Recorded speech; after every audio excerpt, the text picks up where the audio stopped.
ஆண்டவராக இயேசு கிறிஸ்து நாமத்தினாலே ஒரு விஷயம் உங்களை வாழ்த்துகிறேன். இந்த நாளிலும் நாம் தொடர்ந்து வேதப்பாட சத்தியங்களை நாம் தியானித்துக் கொண்டு வருகிறோம். அதனுடைய தொடர்ச்சியாக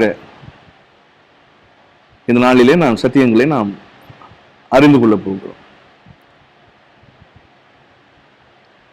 கடந்த வாரத்தில் நாம் ஏதேனின் ஆசீர்வாதங்களை குறித்து நாம் தியானித்துக் கொண்டு வந்தோம். 7 விதமான ஏதேனின் ஆசீர்வாதங்கள் என்று உங்களோடு கூட நான் பகிர்ந்து கொண்டேன். தேவன் மனிதனை சிருஷ்டித்து அவனை ஏதேனில கொண்டு வந்து வைத்து அவனை ஆசீர்வதிக்கிறார். 7 விதமான ஆசீர்வாதங்களை நான் கடந்த வாரத்தில் உங்களோடு கூட நான் பகிர்ந்து கொண்டேன். தேவன் ஆசீர்வதிக்கும் போது மனிதன் மேல இந்த 7 ஆசீர்வாதங்களும் இருந்தது. கர்த்தர் அவனுக்கு கொடுத்த நித்திய ஜீவன், தேவனுக்கு தந்த தேவ ஐக்கியம், தேவ சாயல், மகிமை, சுதந்திரம், அழியாமை, கடைசியாக ஆளுகை என்கிற இந்த 7 ஆசீர்வாதங்களை தேவன் மனிதனுக்கு கொடுத்திருந்தார். அதை ஏதேனின் ஆசீர்வாதங்கள் என்று என்கிற தலைப்பிலே நாம் அதை கடந்த வாரம் தொடங்கி நாம் தியானித்துக் கொண்டிருக்கிறோம். இந்த தேவனுடைய சிருஷ்டிப்பே ஒரு மகிமையான ஒன்று. அதை புரிந்து கொள்வதற்கு ஒரு விசேஷ ஞானம் வேணும். அந்த ஞானத்தை யாரெல்லாம் பெற்றிருக்கிறார்களோ அவங்களுக்கு இந்த வேத உபதேசங்கள் சரிங்களா அவங்களுக்கு அந்த ஞானத்தை பெற்றுக் கொடுக்கும். அந்த ஞானத்தை பெற்றிருக்கும் போது அது மெய்யாகவே ஒரு பெரிய ஆசீர்வாதத்தை அவனுடைய வாழ்க்கையில அது கொண்டு வரும்.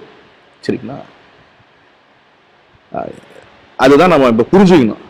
சரிங்களா, பழைய ஏற்பாட்டு பரிசுத்தவானுடைய வாழ்க்கையில the purpose of God's calling, தேவனுடைய அழைப்பினுடைய நோக்கம் என்ன என்பதை புரிந்து கொண்டு வாழ்ந்தவருடைய வாழ்க்கை வேதத்துல பாத்தீங்கன்னா அவங்களுடைய வாழ்க்கையெல்லாம் ஆசீர்வதிக்கப்பட்டிருக்கும். அழைக்கப்பட்டவர்கள் அநேகர், தெரிந்து கொள்ளப்பட்டவர்களும் சிலர். அந்த தெரிந்து கொள்ளப்பட்டவர்கள் யார் அப்படின்னு நீங்க கேட்டா, யார் தங்களுடைய வாழ்க்கையில தேவனுடைய அந்த பிரத்யட்ச நோக்கத்தை அல்லது தேவனுடைய சித்தத்தை, இன்னும் சொல்லப்போனா தேவன் அவர்களை அழைத்த நோக்கத்தை யார் அறிந்து கொள்ளுகிறார்களோ அவங்கதான் they are the chosen people. அவங்கதான் தெரிந்து கொள்ளப்பட்டவர்கள்.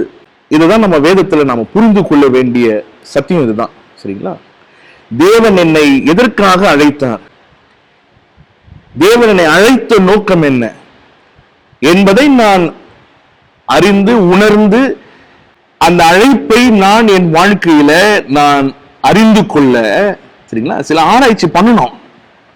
சரிங்களா, என்னை தேவன் அழைத்த நோக்கம் என்ன, அது அது ஆராய்ச்சி பண்ணலன்னா நமக்கு தேவன் வைத்திருக்கிற மிகுதியான ஆசீர்வாதங்களை நாம் இழந்து போயிடுவோம் அல்லது அதை பெற்றுக்கொள்ளாம போயிடுவோம். தாவீது தான் சொல்றாரு. சரிங்களா, சங்கீதம் 27ஆம் சங்கீதத்துல சரிங்களா, ஒன்றை நான் கேட்டேன் அதையே நான் நாடுவேன், எதை, உம்முடைய ஆலயத்தில் நான் தங்கி சரிங்களா அங்கே நான் ஆராய்ச்சி பண்ணுவேன். சரிங்களா, என்ன ரிசர்ச், என்ன ஆராய்ச்சி, அதான் நான் சொல்ல வரேன். ஆராய்ச்சி என்ன ஆராய்ச்சி, தேவன் என்னை அழைத்ததின் நோக்கம் சரிங்களா என்கிற ஆராய்ச்சிய தேவனால் அழைக்கப்பட்ட ஒவ்வொரு தேவ பிள்ளைகளும் செய்யணும். அந்த ஆராய்ச்சி என்ன வெளிப்படுத்தோம்னா, நான் சரிங்களா ரோமர் 8ஆம் அதிகாரத்துல நீங்க வாசிச்சீங்கன்னா, தேவ புத்திரர் வெளிப்பட சகல சிருஷ்டியும் ஏகமாய் தவிக்கிறது என்று சொல்லி அங்க வசனம் வாசிக்கிறோம். சரிங்களா, அந்த ஆராய்ச்சி நான் சொன்ன பாத்தீங்களா, அந்த ஆராய்ச்சி என்ன செய்யணும்னா எனக்குள்ள இருக்கக்கூடிய சரிங்களா, தேவ புத்திரனை வெளியே கொண்டு வரணும். புரியுதுங்களா? எனக்குள்ள இருக்கக்கூடிய ஆவிக்குரிய மனிதனை வெளிப்படுத்தணும். அதுதான் அந்த ஆராய்ச்சி செய்யணும். சரிங்களா? இந்த புறம்பான இந்த மனிதன், சரிங்களா, அவன் மறைக்கப்பட்டு உள்ளான மனிதன் பலப்பட்டு வெளிப்பட வேண்டும். அந்த அந்த மனிதன் வெளிப்படதான், சரிங்களா, சிருஷ்டியானது ஏகமாய் தவித்துக் கொண்டிருக்கிறது. அது எப்படி வெளிப்படும் என்கிற ஆராய்ச்சி, அதுதான் அந்த ஆராய்ச்சி. புரியுதுங்களா?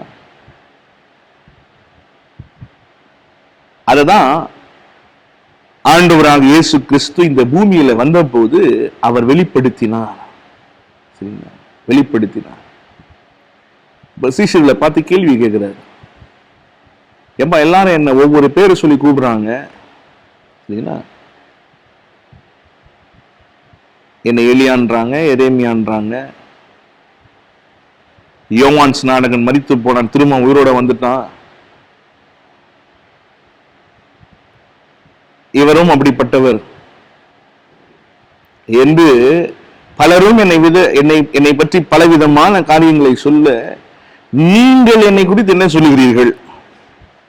சரிங்களா? சொல்லும்போது பேதுரு உடனே சொன்னார், நீர் ஜீவனுள்ள தேவனுடைய குமாரன் அப்படின்ட்டார். சரிங்களா? அவர் யார், எப்படிப்பட்டவர் என்பதை பேதுரு அறிந்து கொண்டார். எப்படி அறிந்து கொண்டார்? அதுக்கு பதில் ஆண்டவர் சொல்றார், மாம்சமும் ரத்தமும் இதை உனக்கு வெளிப்படுத்தவில்லை, சரிங்களா, பரலோகத்தில் இருக்கிற என் பிதா அவர் தான் உனக்கு இதை வெளிப்படுத்தினாரு அப்படின்னு சொல்றார். சரிங்களா? மாம்சமும் ரத்தமும் இதை உனக்கு வெளிப்படுத்தவில்லை அப்படின்னா என்ன? எனக்குள்ள இருக்கக்கூடிய மாம்ச பலகீனங்கள் என் வாழ்க்கையில தேவனுடைய சித்தத்தை நான் அறிந்து கொள்ள, சரிங்களா, அந்த ஆராய்ச்சி நடக்கிறதுக்கு என் வாழ்க்கையில அது இடம் கொடுக்கல. தேவன் அழைத்த அந்த நோக்கத்தை நான் என் வாழ்க்கையில நான் புரிந்து கொள்ள வேண்டும். அந்த ஆராய்ச்சி ரொம்ப முக்கியம்.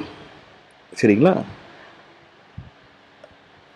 அதுதான் ஆண்டு சொல்ற, மாம்சமும் ரத்தமும் இதை உனக்கு வெளிப்படுத்தவில்லை என்று அங்க கர்த்தர் பேதுருவிடத்துல சொன்னது என்னன்னா, என்னுடைய மாம்ச சரீரத்தினால நான் தேவனுடைய அழைப்பை அதை புரிஞ்சுக்க முடியாது. சரிங்களா?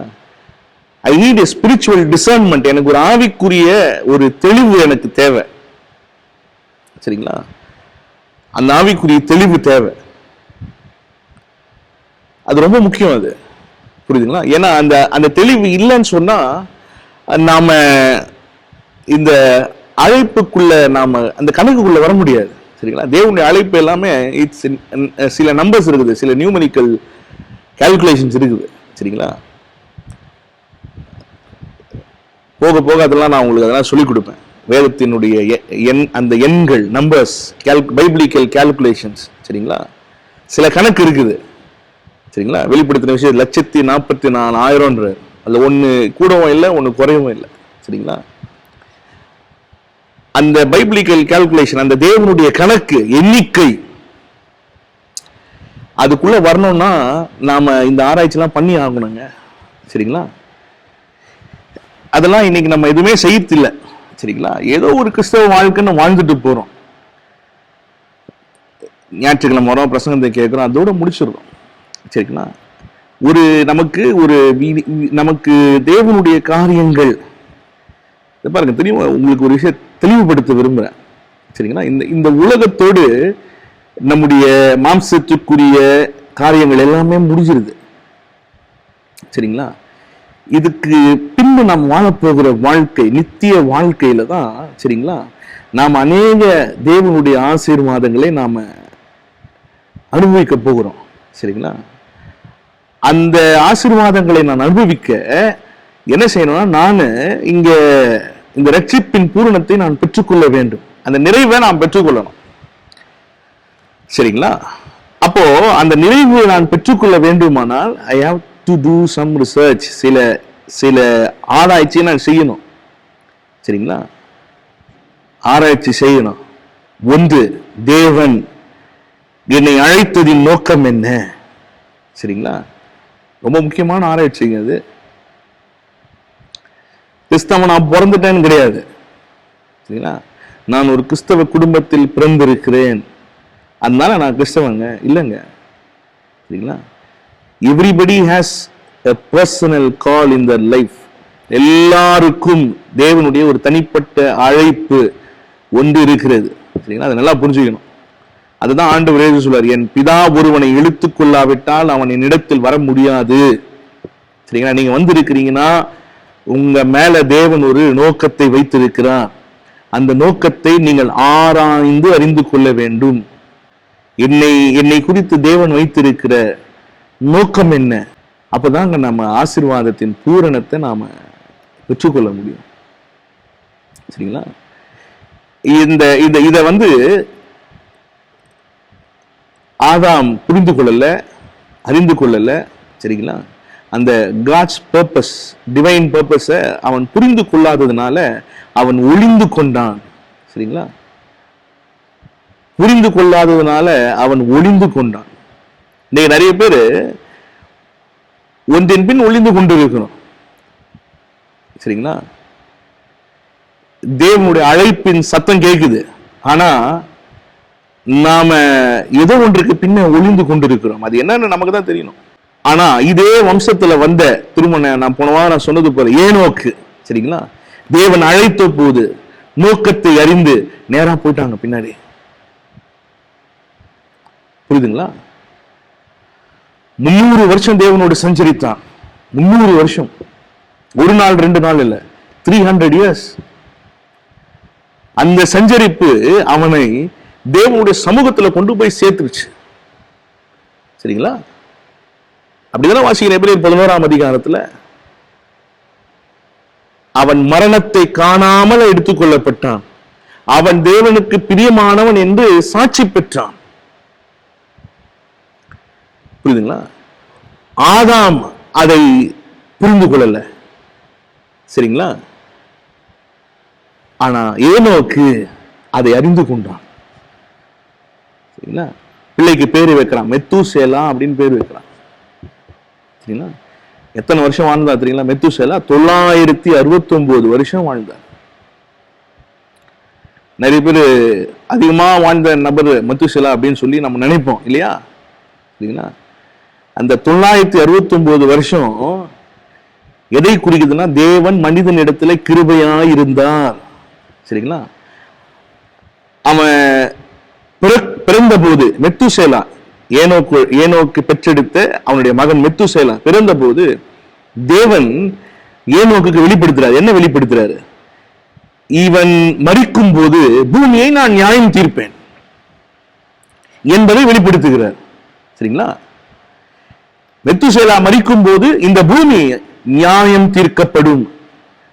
அதனாலதான் மெத்தூசேலான்னு பேர் வைக்கிறார். மெத்தூசேலாவுடைய அர்த்தம் என்ன அப்படின்னா, சரிங்களா, இன் வல்கேட் டர்ம்ஸ், அதாவது ஆராய்ச்சி மொழியில மெத்தூசேலா என்ற வார்த்தை அதனுடைய அர்த்தம் இவன் போகும்போது அது வரும். சரிங்களா? அப்படின்னா என்ன? இவன் எடுத்துக்கொள்ளப்படும் போது, இவன் மரிக்கும் போது இந்த பூமிக்கு நியாய தீர்ப்பு தேவனிடத்திலிருந்து வரும். சரிங்களா? என்பதை மெத்தூசேலான்னு பேர் வைக்கிறார்.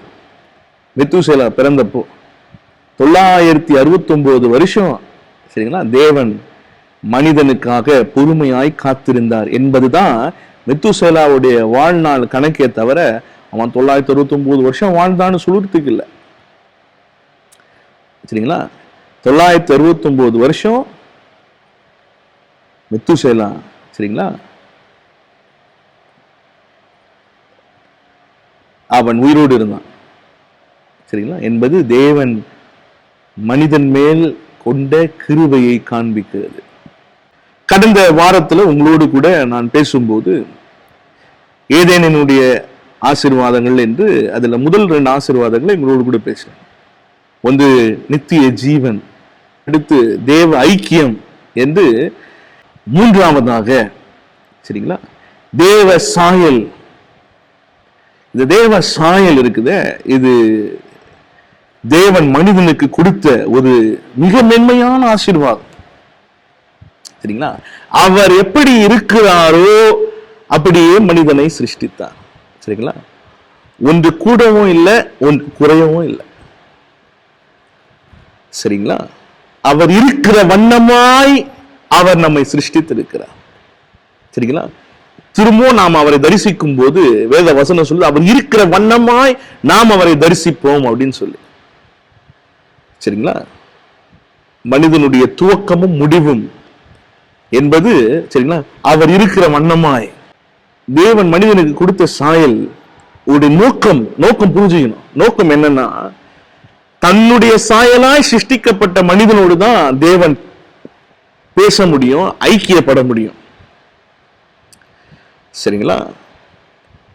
Because man was fashioned in the form of God. சரிங்களா?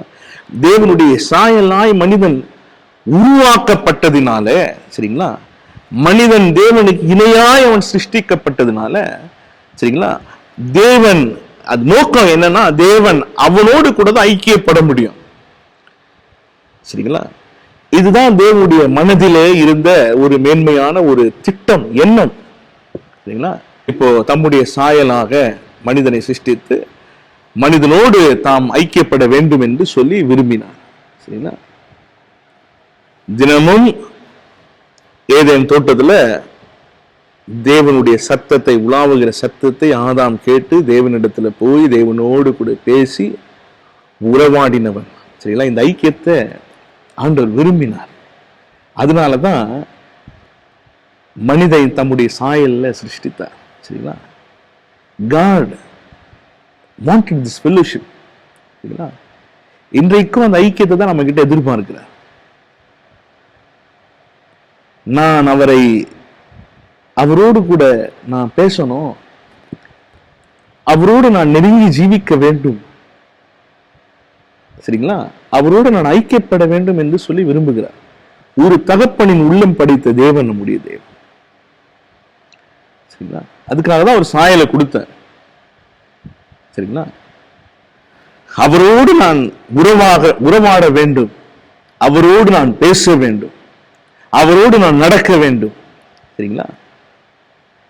அவரோடு நான் ஜீவிக்க வேண்டும் என்று தேவன் அவர் விரும்பினார். அதுக்குதான் சாயலை கொடுத்தார். ஆனா என்னைக்கு மனிதன் தேவனோடு நான் பேச முடியாதுன்னு சொல்லி அவன் நினைச்சானோ, அன்னைக்கு ஆண்டவர் அவனை தன்னுடைய சமூகத்திலிருந்து அவனை துரத்தினார். கொஞ்சம் கொஞ்சமா போய் மனிதன் தேவனை விட்டு தூரம் போயிட்டான். சரிங்களா? திரும்ப இதை சீர்படுத்துறதுதான் 2000 ஆண்டுகளுக்கு முன்பு ஆண்டவராக இயேசு கிறிஸ்து இந்த பூமியில அவர் வருகிறார், இந்த ஐக்கியத்தை சீர்படுத்த. சரிங்களா? இதான் தேவ சாயலை குறித்து நாம் அறிந்து கொள்ள வேண்டும். சரிங்களா? தம்முடைய சாயலை மனிதனுக்கு கொடுத்தார். சரிங்களா? நோக்கம், தம்முடைய சாயலால் சிருஷ்டிக்கப்பட்ட மனுஷனுக்கு மனுஷனோடு தான் உறவாட வேண்டும், ஐக்கியப்பட வேண்டும் என்று விரும்பினார். சரிங்களா? அந்த ஐக்கியத்துக்கு தான் அவருடைய சாயலை கர்த்தர் கொடுத்தார். இப்போ ரொம்ப முக்கியமான விஷயம் இந்த சாயல்ல என்னன்னா, இந்த தேவ சாயலுக்கு தான் எல்லாம் கீழ்பட்டு இருக்கிறது. Everything is brought under subject, சரிங்களா, to this form, to this image. இந்த இந்த இந்த ரூபத்திற்கும், சரிங்களா, இந்த சாயலுக்கு தான் பூமியில் இருக்கக்கூடிய எல்லாம் கட்டுப்பட்டு இருக்கிறது. சரிங்களா? என்றைக்கு மனிதன் சாயலை இழந்தானோ, சரிங்களா, அன்றைக்கு அவனுக்கு எதெல்லாம் கீழ்பட்டு இருந்ததோ அது எல்லாம் அவனை விட்டு போயிடுச்சு. இததான் எபிரேயர் 2ஆம் அதிகாரத்துல 8ஆம் வசனம் வாசிக்கிறேன். சகலத்தையும் அவனுக்கு கீழ்ப்படுத்தினார் என்கிற விஷயத்தில் அவர் அவனுக்கு கீழ்ப்படுத்தாத பொருள் ஒன்றும் இல்லை. அப்படி இருந்தும் இன்னும் அவனுக்கு சகலமும் கீழ்ப்பட்டிருக்க காணோம் என்று அங்கே, சரிங்களா, சொல்லப்பட்டிருக்கு. எல்லாத்தையும் அவனுக்கு கீழ்ப்படுத்தி இருந்தாலும் எல்லாம் இன்னும் அவனுக்கு கீழ்ப்படவில்லை. Why? The reason? காரணம் என்ன? அந்த சாயலை மனிதன் இழந்து போனான். சரிங்களா? அந்த தேவ சாயலுக்கு தாங்க எல்லாம் கீழ்பட்டு இருக்கிறது. சரிங்களா? இன்னைக்கு ஏன், அதாவது எல்லாவற்றின் மேலும், எல்லா உயிரினங்களின் மேலும் மனிதன் தான் தலையான சிருஷ்டிப்பு. ஏன்? அவன் தேவ சாயலாய் சிருஷ்டிக்கப்பட்டது. அப்போ இந்த சாயலை மனிதன் இழந்த போது, சரிங்களா, என்ன ஆயிடுச்சுன்னா, இந்த இந்த பூமியின் மேல், சரிங்களா, மனிதனுக்கு இருந்த அதிகாரம் எல்லாமே போயிடுச்சு. சரிங்களா? ஏன்னா அந்த சாயலை, நான் திரும்ப சொல்றேன் பாருங்க, மனிதனுடைய சாயலுக்கு தான் இவைகள் எல்லாம் கீழ்பட்டு இருந்தது. என்றைக்கு பாவம் செய்து மனிதன் அந்த அதிகாரத்தை, அந்த தேவ சாயலை அவன் இழந்தானோ, எல்லாமே அவனுடைய அதிகாரத்திலிருந்து போயிடுச்சு. அதுக்கு முன்பு எல்லாம் அவனுக்கு கீழ்பட்டு இருந்தது. அதுதான் நம்ம இங்க வாசம் எபிரேயர் இங்க இந்த 2ஆம் அதிகாரத்துல அந்த வசனம் அதுதான் சொல்லுது. எல்லாவற்றையும் கீழ்படுத்தினாலும் இன்னும் எல்லாம் அவனுக்கு கீழ்பட்டு இருக்க காணோம். ஏன்னா அவனுக்குள்ள அந்த தேவ சாயல் இல்லை. சரிங்களா? அந்த தேவ சாயலை அவன் இழந்து போனான், போயிடுச்சு. சரிங்களா? ஆனா அவனுடைய வம்சத்துல வந்த நோவா என்று சொல்லப்பட்ட மனிதனை குறித்து நாம வேதத்துல வாசிக்கிறோம். சரிங்களா? வாசிங்க எபிரேயர் 11ஆம் அதிகாரத்துல 7ஆம் வசனம். விசுவாசத்தினாலே நோவா தற்காலத்திலே காணாதவைகளை குறித்து தேவ எச்சரிப்பு பெற்று பயபக்தி உள்ளவனாகி, சரிங்களா, தன் குடும்பத்தை ரட்சிப்பதற்கு பேழையை உண்டு பண்ணினான். அதனாலே அவன் உலகம் ஆக்கினைக்குள்ளான தென்று தீர்த்து விசுவாசத்தினால் உண்டான நீதிக்கு சுதந்திரவாளியானான். சரிங்களா? இந்த நோவா, சரிங்களா, ஆதாமுடைய வம்சத்துல வந்த இந்த நோவா எந்த தேவ சாயலை ஆதாம் இழந்தானோ அதை அவன் மீண்டும் திருப்பிக் கொள்ளுகிறான். சரிங்களா? இந்த தேவ சாயல் என்று சொல்லும் போது அந்த தேவ சாயலுக்குள்ள என்ன இருக்குதுன்னு சொல்லி நீங்க புரிஞ்சுக்கணும். சரிங்களா? இந்த ஜெனரஸ் கேரக்டர்ஸ், சரிங்களா, குணங்கள், அதான் அந்த சாயல் உடைய அடையாளம். அதுதான். சரிங்களா? தேவ சாயல் என்று சொல்லும் போது ஜெனரலி டேர்ம்டு, சரிங்களா, the good characters,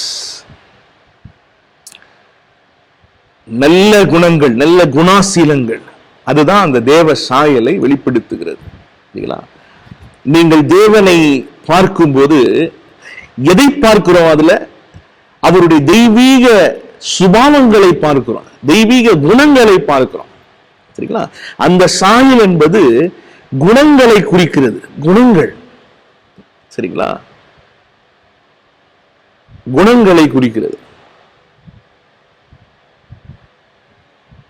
இந்த குணம் அப்படின்னு சொல்லும்போது 4 குணங்கள், சரிங்களா, நாம் அறிந்து கொள்ள வேண்டும்.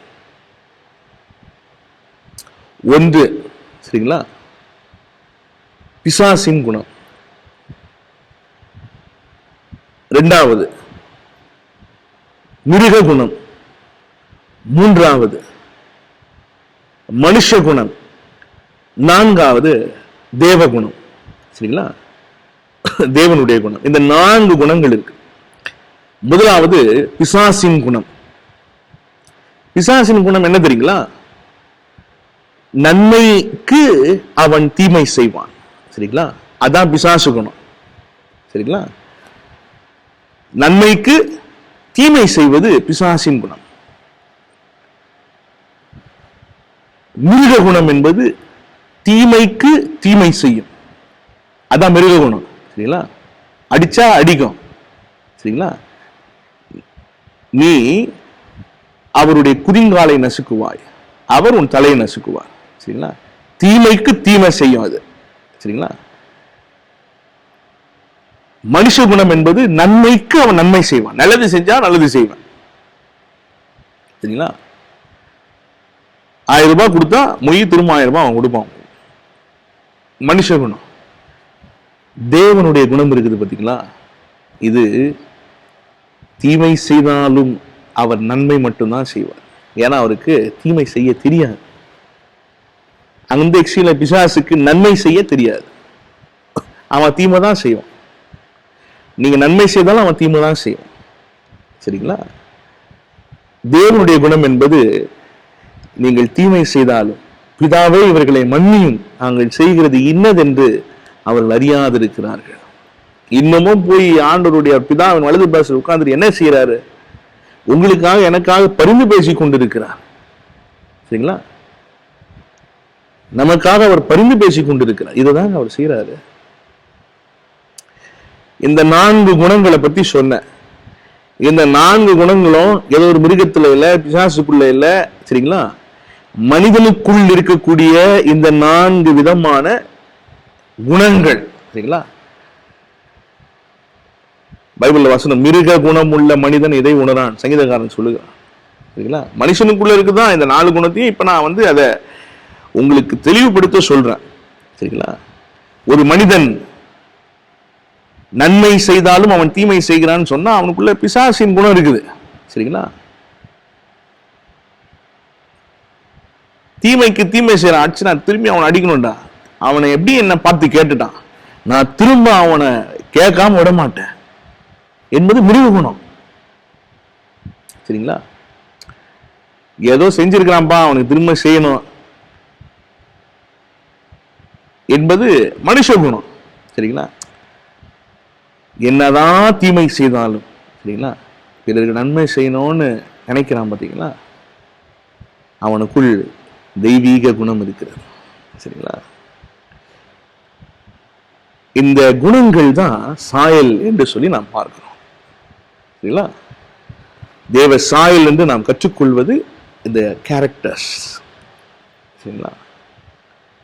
அதை தேவ ஆவியானவர் நமக்குள்ள அதை கொடுக்கிறார். ஆவியின் கனியும் அன்பு, சந்தோஷம், சமாதானம், விசுவாசம், சரிங்களா, நீடிய பொறுமை, தயவு, சாந்தம், இச்சையடக்கம்.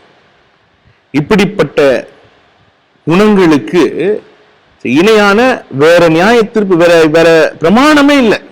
சரிங்களா? இதுதான் நம்ம ஆவியின் பிரமாணம் என்று சொல்லுகிறோம். சரிங்களா? இந்த குணம் என்பதுதான் சாயல். சாயல் என்பது குணம். சரிங்களா? அவருடைய சாயலை மனிதனுக்கு கொடுத்தார். அந்த குணத்தை அப்படியே கொடுக்கிறார் மனுஷனுக்கு. சரிங்களா? இப்ப நோவாவுக்கு அந்த குணம் இருக்குது. சரிங்களா?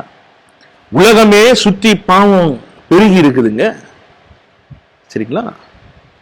ஆதியாகமம் 6ஆம் அதிகாரத்துல வாசிக்கும் போது, மனிதனுடைய இருதயத்தின் நினைவுகள் தோற்றம் முதற்கொண்டு எல்லாம் நித்தமும் பொல்லாதது என்று கர்த்தர் கண்டு தாம் பூமியிலே மனிதனை உண்டாக்கினதுக்காக அவர் மனஸ்தாபப்பட்டார். சரிங்களா? இந்த இடத்துல ஒரு சின்ன ஒரு விளக்கத்தை உங்களுக்கு சொல்லிடணும்னு விரும்புறேன். நிறைய பேர் இந்த கேள்வியை கேட்டிருப்பாங்க. நீங்க வாசிக்கும் போது கூட உங்களுக்கு அந்த கேள்வி வந்திருக்கும். என்ன கேள்வி? மனுஷனை உண்டாக்கினதுக்காக தேவன் மனஸ்தாபப்பட்டார் அப்படின்னா ஆண்டவருக்கு மனுஷன் தப்பு செய்வான்னு தெரியுமா தெரியாதான்னு ஒரு கேள்வியை நீங்க எல்லாருமே கேட்கலாம். சரிங்களா? பதில் என்ன பதில் நீங்க பெற்றுக்கொண்டீங்கன்னு தெரியாது. ஆனா நான் சொல்றேன். சரிங்களா? தேவன் மனிதனை பூமியில மனிதனை சிருஷ்டித்ததுக்காக உண்டாக்கினதுக்காக மனஸ்தாபப்பட்டார். உன்னை நல்லா புரிஞ்சுங்க. நம்முடைய தேவன் அவர் பாவம் அறியாதவர். சரிங்களா? அவருக்கு பாவம்னாலே என்னன்னு தெரியாது. சரிங்களா? அவர் இருள்னாலே என்னன்னு தெரியாது. இங்கிலீஷ்ல சரிங்களா, 2 கொரிந்தியர்ல வாசிக்கிறோம். அவரிடத்தில் 5ஆம் அதிகாரத்துல he knew no sin, பாவம் அறியாத அவரை நமக்காக பாவமாக்கினார். பாவம் அறியாத அவரை. சரிங்களா? அப்படின்னா என்ன அர்த்தம்? பாவம் அறியாத, he knew, அவருக்கு பாவத்தை குறித்து அறிவே கிடையாது அவருக்கு. சரிங்களா? அப்போ இங்க மனிதன் பாவம் செய்யும் போது இப்ப ஆண்டவர் பார்க்கிறாரு. அதுதான் சொல்றாரு அங்க ஆதியாகமம் 6:5-6 மனிதனுடைய இருதயத்தின் நினைவு தோற்றங்கள் நித்தமும் போல பார்க்கும் போது மனிதனுடைய பாவம் அவன் செய்யும் போதுதான் ஆண்டவருக்கு இப்படியெல்லாம் கூட மனிதன் பாவம் செய்ய முடியுமோ என்று ஆண்டவர் பார்க்கிறார். சரிங்களா? இப்ப பார்த்துட்டு இப்ப உள்ளத்துல வேதனைப்படுறாரு. சரிங்களா? ஏன்னா இப்படி பாவமா, இவ்வளவு கொடிய பாவத்தை மனிதன் செய்கிறானே. சரிங்களா? அவர் பாவம் அறியாதவன் சொன்ன, அவர் பரிசுத்தம். அவருடைய பரிசுத்தம்னா சாதாரண பரிசுத்தம் இல்லைங்க, நல்லா புரிஞ்சுங்க. சரிங்களா? தேவ தூதர்களை வேதம் சொல்லுது அவர் பரிசுத்த தூதர்கள் என்று சொல்லி பைபிள்ல வசனம் சொல்லுது. என்னன்னு? தேவ தூதர்களை வேதம் சொல்லுது பரிசுத்த தூதர்கள். அந்த பரிசுத்த தூதர்கள் தேவன் என்ன சொல்றாங்க? பரிசுத்தர் பரிசுத்தர் என்று சொல்லுகிறார்கள். அப்பனா தேவனுடைய பரிசுத்தம் எப்படிப்பட்டதான் இருக்கும்னு கொஞ்சம் யோசிப்பாரு. அப்படிப்பட்ட பரிசுத்தத்தில் இருக்கக்கூடிய தேவன் மனிதன் செய்கிற பாவத்தை பார்க்கும்போது அவரால் ஏற்றுக்கொள்ள முடியல. சரிங்களா? இப்படியும் பாவம் செய்ய முடியுமா என்று கர்த்தர் உள்ளத்துல வேதனைப்பட்டார். அதை வெளிப்படுத்துறார். சரிங்களா? உதாரணத்துக்கு ஒரு நல்ல தகப்பன் இருக்கிறான்னு வச்சுங்க. சரிங்களா? அந்த தகப்பன் அதாவது அவ்வளவு நல்ல மனுஷன், எந்த தப்பும் செய்யாதவர். சரிங்களா? அவ்வளவு நல்ல ஒரு குணமுடைய நல்ல ஒரு தகப்பன். ஆனா அவருக்கு ஒரு பிள்ளை இருக்கிறான், ஒரு பையன். சரிங்களா? இந்த மகன் பயங்கர மோசம். சரிங்களா? அவன் செய்யாத பாவமே இருக்காது, அவ்வளவு பாவத்தை அவன் செய்கிறான். இதை அந்த தகப்பன் கேள்விப்படும் போது, அவன் செய்யற தப்பா பார்க்கும்போது உள்ளத்துல அந்த தகப்பனுக்கு ஒரு எண்ணம் வரும். என்ன எண்ணம் தெரியுங்களா? இவனா எனக்கு பிறந்தான், இவன் பிறந்ததுக்கு பிறக்காமலே இருந்திருக்கலாமே, நான் எப்படி இருக்கிறேன், நான் எவ்வளவு ஒழுங்கா இருக்கிறேன், எனக்கு போய் இப்படி ஒரு பிள்ளை பிறந்துச்சே அப்படின்னு அந்த தகப்பன் சொல்லுகிற அங்கலாய்ப்பை நாம் அறிந்திருக்கிறோம் அல்லவா? அதேதான் ஆண்டவர் அங்க சொல்றார். சரிங்களா? ஆண்டவருக்கு அது தெரியுமா மனுஷன் பாவத்தை? இந்த கேள்வி எல்லாம் கேட்கக்கூடாது. கேட்கறது நியாயம்தான், ஆனா புரியுதுங்களா? புரிந்து கொள்ள வேண்டும். சரிங்களா? இன்னைக்கு நீங்க புரிஞ்சுக்கினீங்க, அப்படி யாராவது கேட்டாங்கன்னா நீங்க சொல்லுங்க அவங்களுக்கு. புரியுதுங்களா? இதாங்க அர்த்தம் அப்படின்னு சொல்லுங்க. சரிங்களா? எப்படி அந்த தகப்பனுடைய உள்ள மங்களாய்க்கும் அவருடைய சாயல் இருக்கிற மனுஷங்க. சரிங்களா? அவர் சாயலை கொடுக்கிறாரு. இப்போ மனிதன் செய்கிற பாவத்தை பார்க்கும்போது தேவனுக்கு எப்படி இருக்கும்? சரிங்களா? என்னுடைய சாயல், என்னுடைய உருவத்தை வச்சுட்டு அவன் என்ன செய்யறான் பாரு. நான் எவ்வளவு பரிசுத்தமா இருக்கிறேன், நான் எவ்வளவு உண்மை, எவ்வளவு ஒழுங்கா, எவ்வளவு உண்மை உள்ளவராய் அவர் இருக்கிறார். அவருடைய சாயல் இருக்கிற மனுஷன் பாவத்தை செய்யும் போது அவருடைய கை, அதான் மனுஷனுடைய கையே, இந்த கையை பாவத்தை செய்த ஆண்டவருக்கு எப்படி இருக்கும்? அவர் பார்க்கிறார்.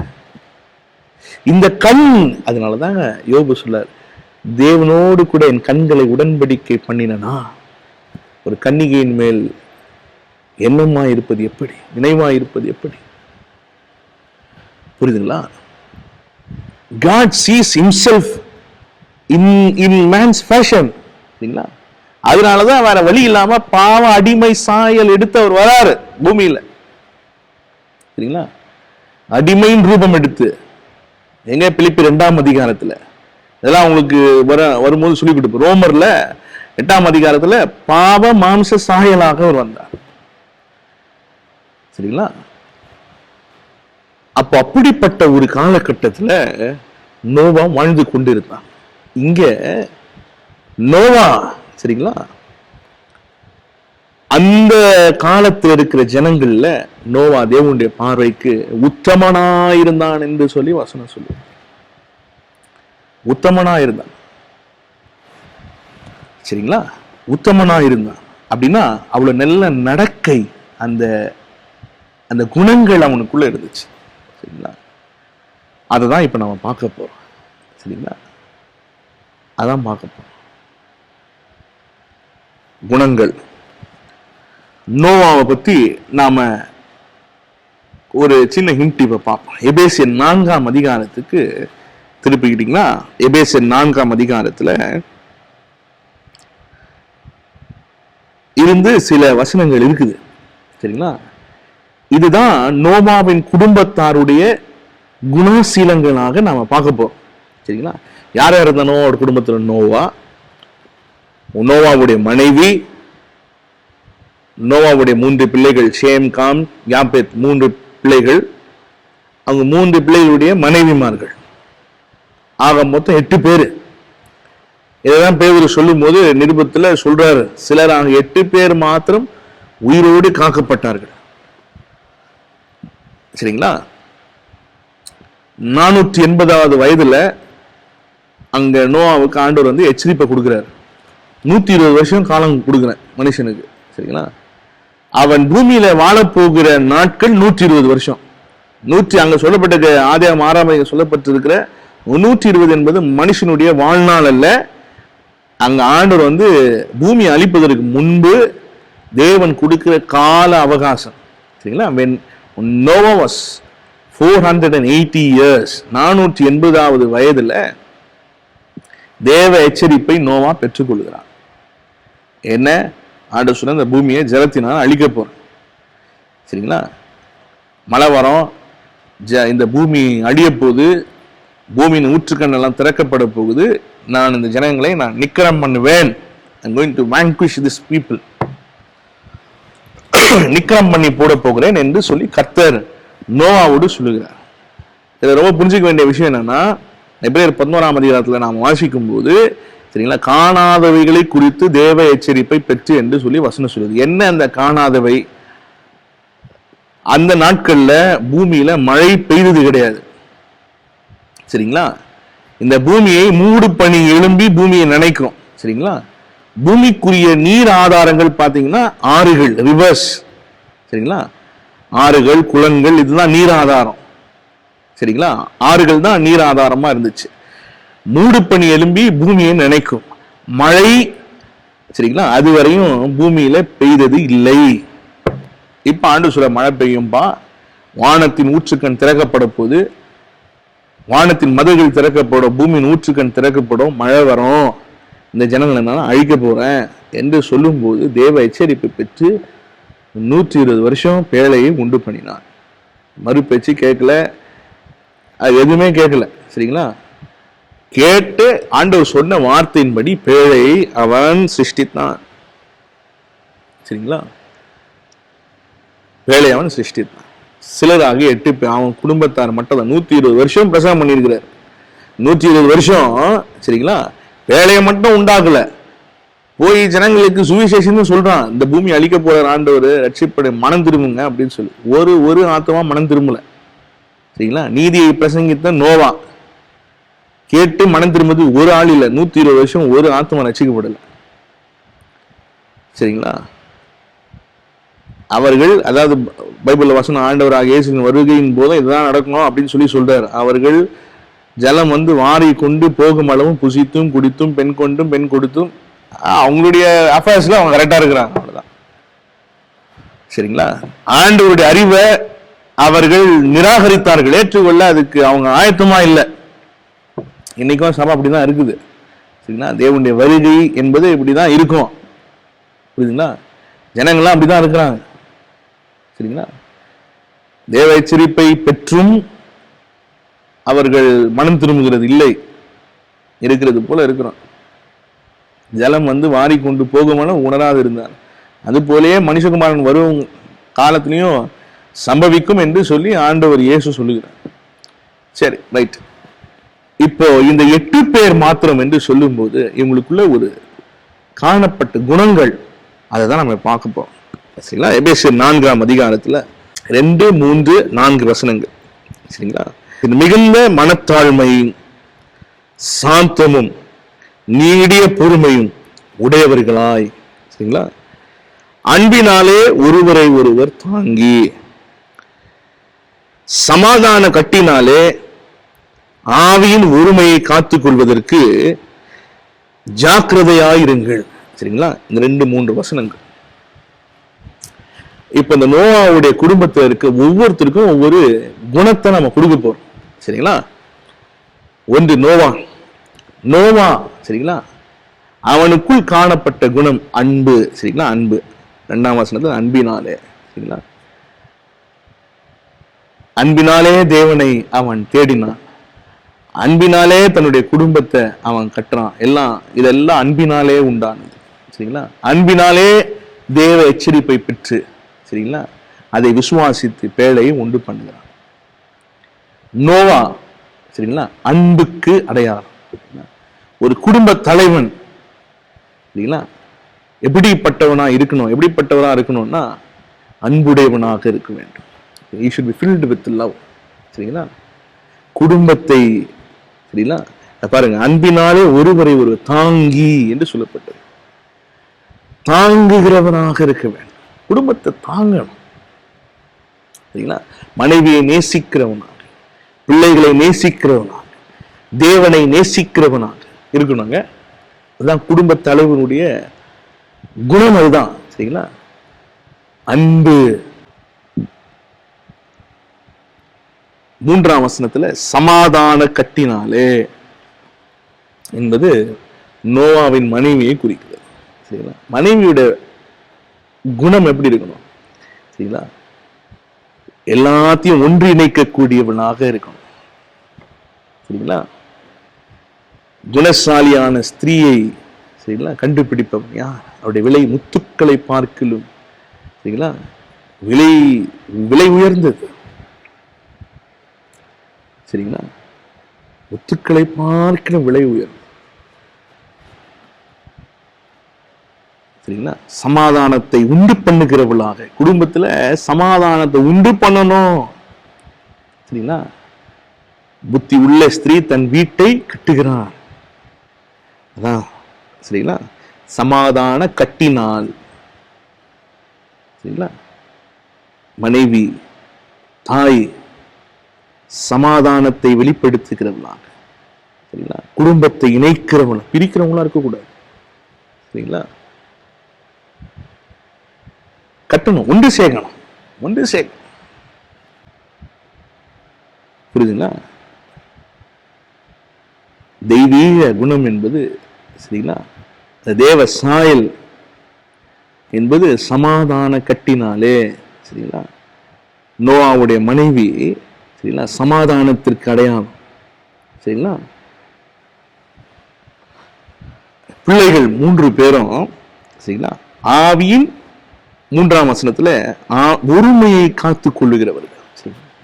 3 பேருக்குமே ஒரு ஒற்றுமை. சரிங்களா? ஒருமையை காத்து கொண்டார்கள். சரிங்களா? ஏற்றத்தாழ்வுகள் இல்லை, ஒருமை. சரிங்களா? 3 பேரை வித்தியாசமா இருந்தாலும் ஒற்றுமையா இருந்தாங்க. சரிங்களா? குடும்பத்துல அப்படி உடன்பிறப்புகளோடு, குடும்பத்து மக்களோடு அந்த ஒற்றுமை இருக்கும். சரிங்களா? விட்டு கொடுத்து போறது. சரிங்களா? ஒருவரை ஒருவர் சரிங்களா கனம் பண்ணணும். சரிங்களா? கனவீனம் பண்ணக்கூடாது, கனம் பண்ண வேண்டும். மரியாதையா பேசி பழகணும். சரிங்களா? ஒரே குடும்பத்துல நீங்க சகோதரர்கள் சகோதரிகள் இருக்கீங்கன்னா இதெல்லாம் நீங்க புரிஞ்சு. நோவாவுடைய சரிங்களா பிள்ளைகள் அவர்கள் ஒருவரை ஒரு கனம் பண்ணுகிறவர்களா இருந்தார்கள். சரிங்களா? ஒருத்தன் தப்பு பண்ணா கூட இன்னொருத்தன் அந்த தப்பை மறைக்கிறான். சரிங்களா? ஒருத்தன் செய்யாத வேலையை இன்னொருத்தன் செய்யறான். சரியா? அதுதான் அந்த ஒருமை. சரிங்களா? குடும்பத்துல அந்த ஒருமை இருக்கணும், ஒற்றுமை இருக்கணும். நோவாவுடைய பிள்ளைகள் ஒற்றுமை கிடையாது. இதோ சகோதரர் ஒருமித்து மாசம் பண்ணுவது எத்தனை இன்பமும் நலமுமா இருக்கிறது. சரிங்களா? அதான் அவருடைய பிள்ளைகளுடைய 3 மனைவிமார்கள் உண்டு. அவனுடைய குணம் என்னன்னு பார்க்கலாமா? 2ஆம் வசனத்துல. சரிங்களா? மிகுந்த மனத்தாழ்மை, சாந்தம், நீடிய பொறுமை. 3 மனைவிமார்களுக்கும் பசங்களுக்கு பேர் இருக்குது, ஷேம், காம், யாபேத். சரிங்களா? 3 மருமகமாருக்கு பேரு கொடுக்கலாம்னா ஒரு மருமகளுக்கு பேரு மனத்தாழ்மை. சரிங்களா? இன்னொரு மணமகளுடைய பேரு சாந்தம். இன்னொரு மருமகளுடைய அவருடைய மருமகளுக்கு பேரு நீடிய பொறுமை. மனத்தாழ்மை, சாந்தம், நீடிய பொறுமை. சரிங்களா? இந்த 3 குணங்கள் சரிங்களா இருக்கணும். சரிங்களா? இதெல்லாம் சேர்ந்துதான் சரிங்களா ஒரு குடும்பமாக நாம் நோவாவின் குடும்பத்தை பார்க்க. அன்பு, சமாதானம், ஒற்றுமை, சரிங்களா, மனத்தாழ்மை, நீடிய பொறுமை, சாந்தம், இதெல்லாம் சேர்ந்து நோவாவுடைய குடும்பம். இதுதான் தேவ சாயல். சரிங்களா? இப்போ ஆதாம்ல இருந்து எல்லாரும் அழிஞ்சாச்சு. சரிங்களா? நோவால இருந்து திரும்ப ஆரம்பிக்குது. சரிங்களா? நோவால இருந்து திரும்ப வம்சம் ஆரம்பிக்குது. நோவாவுடைய அந்த தேவ சாயல்ல இருந்து இங்க ஸ்டார்ட் ஆகுது. சரிங்களா? எந்த சாயலை மனிதன் இழந்தானோ அந்த சாயலை நோவா பெற்றுக்கொண்டான். சரிங்களா? இப்ப நல்லா கவனிங்க. உதாரணத்துக்கு சொல்றேன். இப்ப ஆண்டவர் சொல்றாரு, ஒரு பேழை உண்டு பண்ணிட்டு அதுக்குள்ள மிருக ஜீவன்கள்லாம் ஏத்துன்னு சொல்றாரு. சரிங்களா? சுத்தம் உள்ளது 7 ஜோடியாக, சுத்தம் இல்லாத ஒரு ஜோடியா எல்லாத்தையும் ஏத்து மேல பேழைக்குள்ள ஏத்துன்றாரு. சரிங்களா? சும்மா சொல்றேன், இந்த மிருகத்தெல்லாம் பிடிச்சி ஏத்துறதுக்கு சாதாரண வேலையா இருந்திருக்கும். சரிங்களா? ஒன்றும் இல்லை, நான் சில நேரத்தில் இந்த மதம் பிடிச்ச யானையை பிடிச்சு கொண்டு போய் அதை அவங்க ட்ரெயின் பண்ணுவாங்க. அதை காட்டில் சுற்றிட்டு இருக்கிற காட்டு யானைகளை பிடித்து அதை கொண்டு போய் யானைகள் காப்பகத்தில் வச்சு அதை ட்ரெயின் பண்ணுவாங்க. அதை பிடிக்கும்போது அது யானையை பிடிக்கிறது எவ்வளோ கஷ்டம், ஒரு நாளெல்லாம் கூட ஆகுமா. ஆனா இங்க எல்லாம் போய் அழகா இருக்குது. ஒரு வருஷம் அந்த பேழைக்குள்ள இந்த மிருகங்கள் இருக்குது. சரிங்களா? நோவாவுடைய ஒவ்வொரு வார்த்தைக்கும் ஒவ்வொன்றும் செவி கொடுத்துருக்கு. காரணம் என்ன தெரியுங்களா? நான் சொன்ன பாத்தீங்களா, தேவ சாயல்.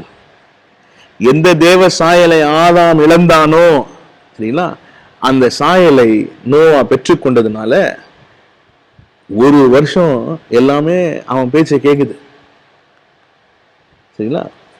காகத்தை வெளியே அனுப்புறான், அது போயிட்டு வருது. சரிங்களா? அவன் என்ன யோசித்து அனுப்புறான்னு புரிஞ்சுக்குது. பாத்தீங்களா? புறாவை அனுப்புகிறான், புறா போயிட்டு வருது, கால் வைக்க இடம் இல்லாம திரும்பி வந்துருது. கடைசியா எல்லாம் ட்ரை ஆயிட்ட உடனே ஒரு ஒளிவை கிளையை குத்தி கொண்டு வந்து கொடுக்குது. அப்படின்னா அது எந்த நோக்கத்தோடு அவன் அதை அனுப்பினான் என்பதை இந்த புறா புரிந்து கொண்டது. சரிங்களா? அதுதான் தேவ சாயல் அவனுக்குள்ள வெளிப்பட்டுச்சு. சரிங்களா? தேவ சாயல் என்பது நோவா எதை ஆதாம் இழந்தானோ அந்த தேவ சாயலை சரிங்களா அவனுக்கும் அவனுடைய குடும்பத்தார் சிலர் 8 பேரு. ஏன்னா அங்க இருந்தா திரும்ப வம்சம் ஆரம்பிக்குது. அந்த குணங்கள் அவங்களுக்குள்ள வெளிப்பட்டதுனால சரிங்களா எல்லாம் அவர்கள் கீழ்பட்டு பூமியை திரும்பவும் ஆண்டவர் ஆசீர்வதிக்கிறார். சரிங்களா? ஆதாம் இழந்த அந்த ஆசீர்வாதத்தை இங்க திரும்பவும் நோவா பெற்றுக்கொள்ளுகிறார். சுகந்த வாசனையாய் தேவன் அதை நோவா செய்த அந்த பலியை ஆண்டவர் சுகந்த வாசனை ஏற்றுக்கொண்டு பூமியை ஆசீர்வதிக்கிறார். சரிங்களா? 4வதாக மகிமை. சரிங்களா? இந்த மகிமை என்று சொல்லி பார்க்கும்போது இந்த மகிமை என்பது தேவன் மனிதனுக்கு கொடுத்த ஒரு மேன்மை. சரிங்களா? நல்லா புரிஞ்சுக்கணும். தேவன் தேவ தூதர்களை உண்டாக்கினார். தேவ தூதர்கள் அவர்களுக்கு அதிகாரங்கள் உண்டு, கர்த்தத்துவங்கள் உண்டு. சரிங்களா? சிங்காசனங்கள் அவர்களுக்கு இருந்தது, துரைத்தனங்கள் அவர்களுக்கு இருந்தது. இதெல்லாம் தேவ தூதர்களுக்கு ஆண்டவர் கொடுத்திருந்தார். அவர்கள் சரீரத்துல, அதாவது சரீரமாக அல்ல, தோற்றத்துல அவர்கள் மனிதனை காட்டிலும் சரிங்களா பலவான்களாக, சரிங்களா பராக்கிரமசாலிகளாக அவர்கள் இருந்தார். சரிங்களா, அவங்களுடைய நேச்சர் வேற. ஆனா மனிதனுக்கு தேவன் மகிமையை கொடுத்திருந்தார். அதையும் வாசிக்கலாமா? எபிரேயர் 2ஆம் அதிகாரத்துல வாசிக்கலாம் பாருங்க. அவனை 7ஆம் வசனம், 2ஆம் அதிகாரம் 7ஆம் வசனத்தை, அவனை தேவ தூதரிலும் சற்று சிறியவனாக்கினீர், ஆனா மகிமையினாலும் கனத்தினாலும் அவனுக்கு நீ முடிசூட்டி. அவர்களுக்கு இல்லாத அந்த மகிமை இங்க மனிதனுக்கு கொடுக்கப்பட்டது. அந்த மகிமையை தேவன் தம்முடைய சாயலாய் சிருஷ்டிக்கப்பட்ட மனுஷனுக்கு கொடுக்கிறார். சரிங்களா, குளோரி. ஏன் அந்த மகிமை எதை குறிக்கிறது அப்படின்னு சொன்னா, அந்த மகிமை என்பது சரிங்களா பூமியில இருக்கக்கூடிய அதாவது சகலமும் மனிதனுக்காக சிருஷ்டிக்கப்பட்டது என்பதை வெளிப்படுத்துவதற்காக தான் மகிமை. சரிங்களா, இன்க்ளூடிங் ஏஞ்சல்ஸ், தேவ தூதர்களையும் சேர்த்துதான். சரிங்களா, தேவ தூதர்கள் எபிரேயர் 1ஆம் அதிகாரம் கடைசி வசனத்தை நீங்க வாசிக்கும் போது, அவர்கள் ரட்சிப்பை சுதந்திரிக்க போகிறவர்களுக்கு ஊழியம் செய்யும்படி அவர்கள் எல்லாரும் அனுப்பப்படும் பணிவிடையின் ஆவிகளா இருக்கிறார்கள் என்று எபிரேயர் 1ஆம் அதிகாரம் கடைசி வசனம் 14ஆம் வசனத்துல வாசிக்கிறோம். சரிங்களா, even though the angels are more powerful in character, பராக்கிரமசாலிகளாகவும் பலவான்களாகவும் மனிதர்களை காட்டிலும் தேவ தூதர்கள் மேன்மைப்பட்டிருந்தாலும், சரிங்களா, அவர்கள் மனிதனை காக்கும்படிக்கு, மனிதனுக்காக அவர்கள் சிருஷ்டிக்கப்பட்டார்கள் என்பதுதான் மகிமை. That is glory. சரிங்களா, எல்லாம் மனிதனுக்காக சிருஷ்டிக்கப்பட்டது. அப்படிதான் அந்த மகிமையை நான் புரிந்து கொள்ள. சரிங்களா,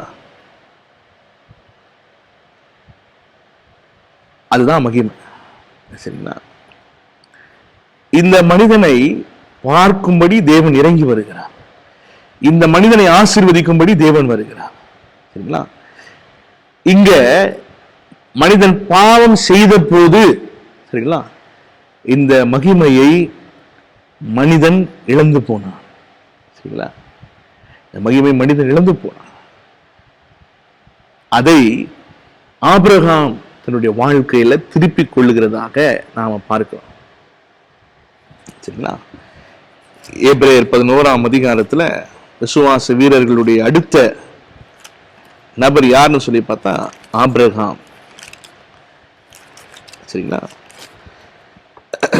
8ஆம் வசனம் எபிரேயர் 11:8, விசுவாசத்தினாலே ஆபிரகாம், சரிங்களா, தான் சுதந்திரமாய் பெற்றுக்கொள்ளுகிற தேசத்துல அப்படின்னு ஆரம்பிச்சு எல்லாமே வரிசை எல்லாம் வரும். மகிமை இந்த ஆபிரகாம பார்க்க, சரிங்களா, தேவன் இறங்கி வருகிறார். சரிங்களா, ஆதி 18ஆம் அதிகாரத்துல மம்ரேயின் சமபூமியில அவன் இருந்த போது, சரிங்களா, ஆண்டவர் வந்து ஆபிரகாமை சந்திக்கிறார். அவன் கூட உட்கார்ந்து சாப்பிடுறாரு, அவன் கூட பேசுறாரு. அது சொல்றாரு, நான் செய்ய போவதை ஆபிரகாமுக்கு மறைப்பேனோ. சரிங்களா, தேவன் வந்து ஆபிரகாமோடு கூட அவர் அங்கே பேசுகிறதை பார்க்கிறோம். 14ஆம் அதிகாரத்துல, சரிங்களா, மெல்கிசேதேக், சரிங்களா, தேவ ஆவியானவர் மனித ரூபமாக அங்கே ஆபிரகாமுக்கு வெளிப்பட்டு அவனை ஆசீர்வதிக்கிறார். சரிங்களா, God comes and sees man. என்ன சாதாரண மனுஷன் ஆபிரகாம், அவனுக்குள்ளதான் பூமியில இருக்கக்கூடிய சகல ஜனங்கள் ஆசீர்வதிக்கப்பட போகிறார்கள்.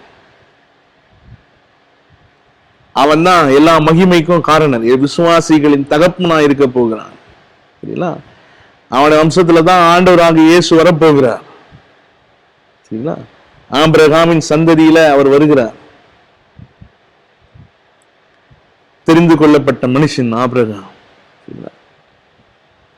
மகிமை என்பது என்ன?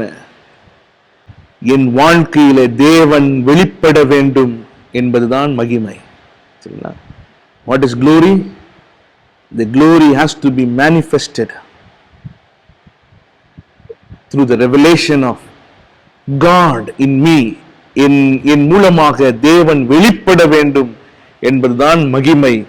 ஆபிரகாமின் மூலமாக தேவன், சரிங்களா, இந்த பூமியில வெளிப்பட்டார். அதற்கு ஆபிரகாம் ஒரு தெரிந்து கொள்ளப்பட்ட ஒரு பாத்திரமா இருந்தான்.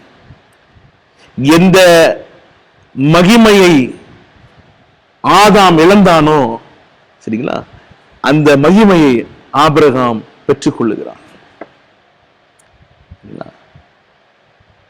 நான் செய்ய போவதை ஆபிரகாமுக்கு மறைப்பேனோ, அதுதான் குளோரி, மகிமை என்பது அது. அந்த அளவுக்கு தேவன் ஆபிரகாமை பார்க்கிறார். உங்களே என்ன ஆண்டவரை பார்க்கணும், சரிங்களா? எனக்குள்ள இருந்து தேவன் வெளிப்பட வேண்டும், எனக்குள்ள இருந்து தேவ மகிமை வெளிப்பட வேண்டும். இதுதான் கலாத்து சபைக்கு சொல்லும் போது பவுல் சொல்லுகிறார், நீங்கள் என்னை கிறிஸ்து இயேசுவை போல ஏற்றுக்கொண்டீர்கள். அவரை பார்க்கும்போது கிறிஸ்து இயேசுவை போல அந்த சபை மக்கள் பவுலை பார்த்தார்களாம். அதுதாங்க மகிமை, அதான் மகிமை. சரிங்களா? அந்த மகிமையை ஆபிரகாம் தன்னுடைய வாழ்க்கையிலே அவன் பெற்றுக்கொண்டான். அதுதான் அவன் பார்க்கணும். சரிங்களா? அந்த மகிமை எப்படி வந்துச்சு என்பது அவன் தேவனுடைய வார்த்தைக்கு கீழ்ப்படிந்தான். அந்த மகிமை என்பது எதற்கு அடையாளம் அப்படின்னு சொன்னா கீழ்ப்படிதல், ஒபீடியன்ஸ். கீழ்ப்படிந்தான்.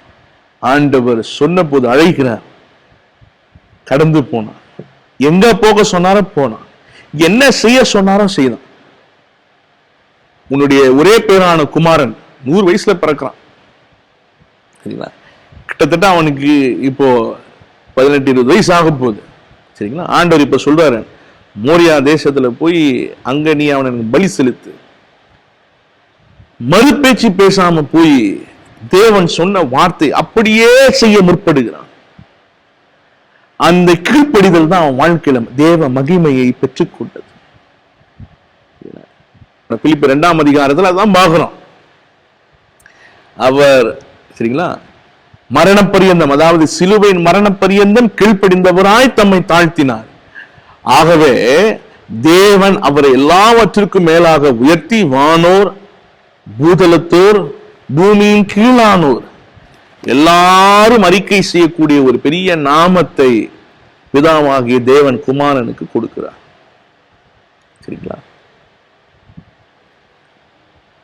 மகிமை என்பது கீழ்ப்படிதலினுடைய அடையாளத்தை காண்பிக்கிறது. ஆபிரகாம் கீழ்ப்படிந்தான், இழந்த மகிமையை அவன் பெற்றுக்கொண்டான். ஆதாம் கீழ்ப்படியாமல் தேவ மகிமையை இழந்து போனான். ஆபிரகாம் கீழ்ப்படிந்து தேவ மகிமை பெற்றுக்கொண்டான். சரிங்களா? பெற்றுக்கொண்டான். மகிமையின் தேவன் ஆபிரகாமை ஆசீர்வதிக்கிறார்.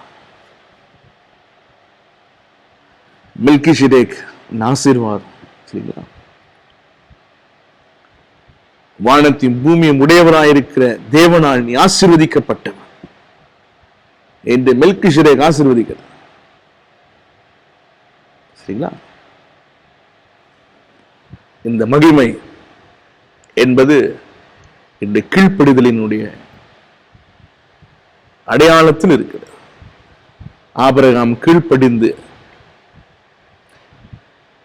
தேவ மகிமை அவன் திரும்ப பெற்றுக்கொண்டது போல ஆண்டவராக இயேசு கிறிஸ்து பிதாவின் சகல காரியத்திலும் கீழ்ப்படிந்து, எபிரேயர்ல வாசிக்கிறோம், உபத்திரவங்களினாலே அவர் கீழ்ப்படிதலை கற்றுக்கொண்டு என்று சொல்லி